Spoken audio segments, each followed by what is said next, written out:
Cada dia es venen tones d'aliments que per qüestions diverses no poden ser comercialitzats. Alguns d'aquests aliments són desviats a entitats socials, però la veritat és que més de la meitat acaben a l'abocador.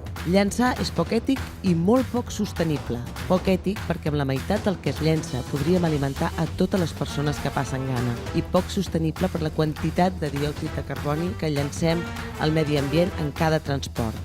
Quan llancem aliments, a més, no llancem només els seus nutrients, el seu sabor i el seu valor. Llancem també el seu envàs. On està el problema?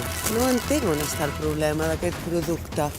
Gastrorecup és una iniciativa de Semproniana per denunciar el malbaratament alimentari. En aquest moment estem llançant una tercera part del que produïm. Davant d'aquestes xifres esfereïdores, les restauracions hem de manifestar i posar el nostre gra de sorra contra el malbaratament alimentari. A Semproniana hem elaborat un menú format a la seva totalitat amb ingredients que estaven al corredor de la mort. Ens proveïm d'entitats com espigoladors, els quals recullen del camp aliments que no podien ser comercialitzats i els transformen en melmelades i compotes. D'aquesta manera reivindiquem que un cop al plat no es pot diferenciar entre un producte que estava destinat a l'abocador i un producte que trobaríem al mercat.